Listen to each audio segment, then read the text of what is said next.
Welcome back sa aking backyard. It's another day, another grind. And yes, literal na grind talaga ito. Ngayon nga pala ay kukuha kami ng mga kailangan namin sa paggawa ng fermented organic feeds. At ang unang-unang sangkap na kailangan dito ay ang mga madre de agua. Kaso ubos na nga pala yung mga madre de agua dito sa aking backyard. At naubos ko na nga ring hingiin pati madre de agua ng kapitbahay. Kaya naman kailangan ko ng dumayo sa aking tito para doon tayo kumuha ng mga madre de agua. At nagmotor na nga pala kami papunta doon para nga mas mabilis at hindi tayo masyado mainit.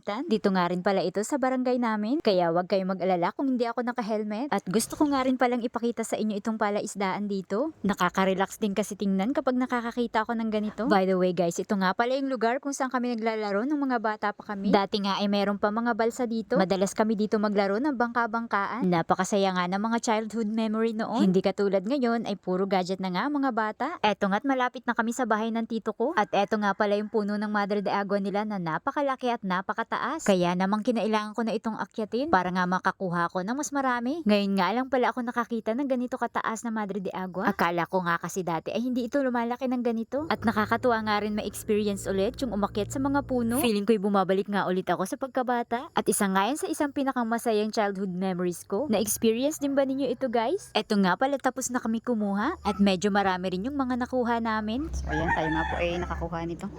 Almost 2 sacks. Ayan, gigilingin natin yun mamaya. O, diba? Ang ganda ng view dito. After nga namin makakuha, ay umuwi na rin kami dahil marami pa nga kaming gagawin sa manukan. Naka-schedule kasi ngayon ang paglilinis namin ng kanilang mga cage. Kaya ayan, pinalabas muna namin sila para maayos naming malinisan yung mga kulungan nila. May itlog pala sila. Ngayon ay i-harvest na natin ito.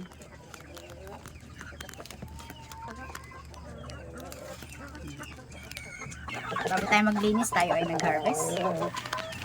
Apat na eggs! At napakaganda nga ng sunlight dyan. At tuwang-tuwa na naman yung mga manok. Kaya naman mamaya ay marami na naman kaming maha-harvest ng mga eggs. Kapag happy kasi sila, ay mas marami silang umitlog. Ganon din ba yung mga manok nyo? At nag-umpisa na nga ako maglinis ng kanilang mga cage. At medyo tumigas na nga yung mga beddings nila dito. At nag-uumpisa na rin ma-decompose ito. At tamang-tama nga itong pataba para sa aking mga halaman. Ito naman yung kagandahan kapag meron kang alagang mga manok. Meron ka ng itlog araw-araw. Meron ka pang pataba sa iyong mga halaman. O diba, dual purpose sila. Kaya ano pang hinihintay nyo? Mag-alaga na rin kayo. After ko nga pala guys makuha yung mga dumi nila, ay pinapaarawan ko nga muna ito ng almost 2 weeks para nga mawala yung mga bad bacteria at yung mga insekto na gumagapang dito. Then after nun ay pwede ko na nga ito gamitin sa aking mga halaman. At natapos ko na nga linisin yung mga kulungan nila. Papaltan ko naman ngayon yung mga beddings nila. Every 2 weeks ko nga pala itong ginagawa para hindi nga mga moy at langawin ng aking manukan. Pasadong alas 11 na nga pala ng mga oras na ito. Kaya naman kailangan ko na silang bigyan ng snack. Medyo konti nga lang pala yung binibigay ko sa kanila kapag snack time para hindi sila masyado tumaba. Tapos kapag may time naman ako manguha ng mga damo, ayun na nga lang yung binibigay ko sa kanila dahil mas healthy na, organic pa. After nga nyan ay magagrind naman kami ng mga madre de agua na kinuha namin. At buti na nga lang meron na nga kami nitong shredding machine. Hindi na ako mahirapang magmano-mano sa paggagayat nito. Tapos sobrang bilis lang. Napakalaking tulong nga nito sa aking manukan. Kaya kung meron nga kayong alagang mga manok, baboy, bibe, at iba pang mga livestock, ay malaki ang maiitulong sa inyo ng machine na ito upang mapadali ang inyong mga trabaho. At bukod dyan ay malaki ang inyong matitipid. Ganda na yung pagkagiling niya.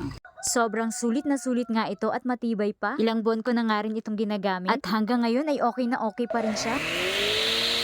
At kung gusto nyo nga rin bumili ng shredding machine na ito, ay ilalagay ko na lang ang link sa comment box. And that's all for now. Happy farming everyone!